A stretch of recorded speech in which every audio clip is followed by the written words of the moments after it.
Well, good morning, gentlemen, and welcome to the first hearing day for the Committee of Inquiry into the A12. Can I welcome you both, and can I also introduce, for your benefit, my colleagues. On my left is Lord Whitty, and on my right immediately is David Cornby, and next to him is Professor Stephen Glaister. Can I ask you to introduce yourselves, and then perhaps if you'd like to make an opening statement. Norman Hume, I'm the Cabinet Member for Highways and Transportation. Should I make my statement? No. Well, I'm Rodney Bass, and I was Norman Hume's predecessor and Cabinet Member for Highways and Transportation between 2003 and 2007. Well, welcome to both of you. Perhaps I could ask Councillor Hume if he'd like to make an opening statement. And simply to say that we don't regard this as a sort of adversarial House of Commons select committee. This, I hope, will be much more informal, almost conversational, because this is, I think, on our part, and I hope on the part of witnesses who come to talk to us, a way of trying to find some answers to problems that clearly exist on the A12. But Councillor Hume? Okay. The way I see it is this. The A12 is at or beyond capacity, particularly at peak times. It is one of the 27 most congested roads in the UK. We're looking forward to huge development in this part of the country. We see port development at Felixstowe and Harwich, Shellhaven. We're also looking to Stansted development. Obviously we're opposing the second runway, but regardless of the second runway, there is going to be huge development at Stansted. On top of this, we have housing growth, some of which is imposed against our wishes in this part of the country. Particular areas of growth are Colchester, Chelmsford and Braintree, which impinge very much on the A12 itself.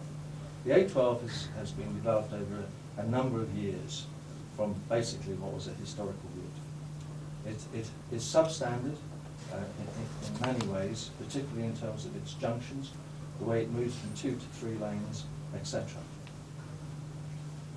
As a result of that, and I want to make this point as one of my key points, there are a huge number of incidents which arise on that road. And the management of incidents, well, you'll be aware, I know, that 25% of congestions results from incidents, accidents, etc. So, you know, in the face of that sort of volume of incidents which we have, and the fact, and this is the second most important, right, that we have no natural alternative route through which we can pass that traffic. Mostly B roads through small towns and villages. Then the impact on the development, economic development of this part of the country, plus the quality of life of those villages and towns surrounding the A12 is hugely significant. We have been, as Essex County Council, and Rodney, I will speak for himself, has done magnificent work as far as I'm concerned, getting this into OTP, etc., and trying to bring it as much as possible to the attention of the Department of Transport. I mean, I have had a meeting myself with Tom Paris with others, the main point of which was to talk about the A120. And personally, I think the two roads are hugely interlinked. And you know, I think I don't want to divert the attention of this commission away from the A12, but I personally think the two should be in many ways put together.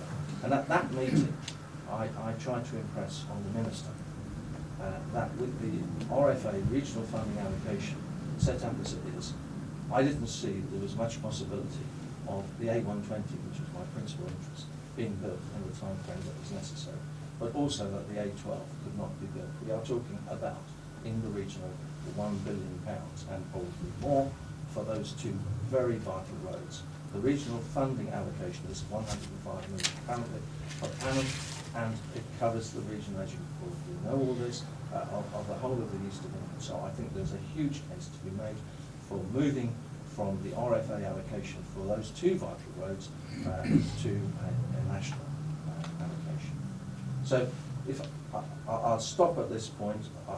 You know, I mean, I have ideas and thoughts about how things could be improved, but unless you want me to go on to that area, I'll That's very helpful. Perhaps, Councillor Bass, is there anything you'd like to add? Well, first of all, I agree with what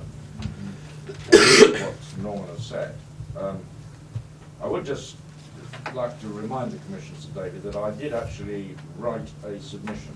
Yes, we've still got it. You have that. There is a typographical error in this submission. In the point 3 of my short-term measures, I refer to the Tiptree to Inworth Road as the B1026. It is, in fact, the B1023, just for the sake of accuracy. I don't think we spotted that. Well, just it's a typographical error. But anyway, let me just add a few words to what Norman has said. The A12 is an historic road. It's on most Roman maps. It probably started in Colchester, actually, or Camu-Lodenham, the first recorded settlement in England, and probably then extended to Londinium via Caesar Magnus, which is here at Chelmsford, and ultimately connected Verulam, which is St Albans, probably using what is now the A414, but there we are.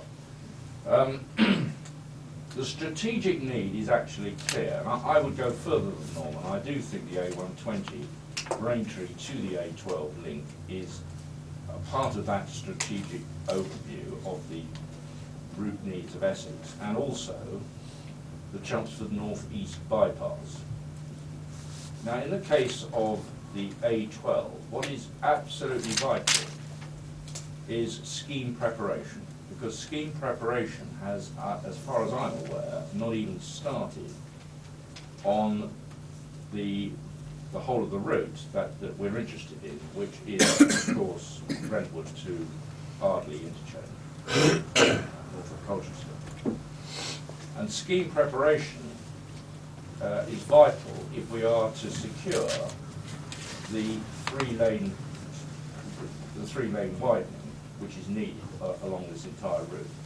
And as you know, Sir David, I mean, it's 8 or 9 years from inception on a piece of paper to doing it on the ground. So even if we started to do it now, in fact it should have been started 2 or 3 years ago, we are 9 years away from actually achieving it.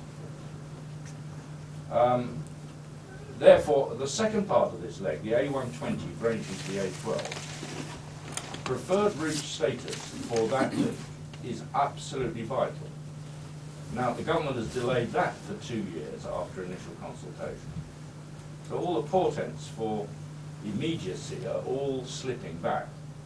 The third part of the leg, which is the A130, A131, Chelmsford North East bypass, colloquially referred to, is in fact a link between Chelmsford and Braintree. Essex County Council has done its bit. It is done. It has got to preferred route status for that particular leg of the equation. Now that strategic need is to give people choices when they're on the road and they're faced with some form of congestion, as Norman has said, which they're faced very frequently. They need to be able to have a choice of alternative route. They have no practical choice of alternative route until they get, if they're coming towards London in the morning, until they get to the A130 and A13, which they could use as an alternative to the A12 to link them to the M25. We need to take that further out. In other words, we need to have at Colchester, or between Colchester and Kelvedon, an option as well to use a link that would link us to the M11.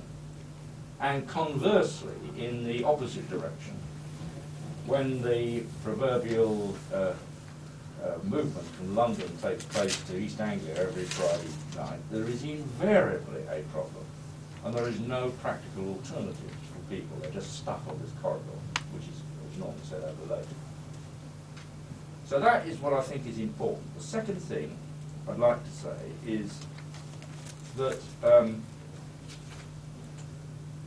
I think, or the third thing, since it's historically the strategic needs, the third thing is we just ask ourselves, why has Essex actually suffered and got itself behind, for example, why is it the Cinderella Kent?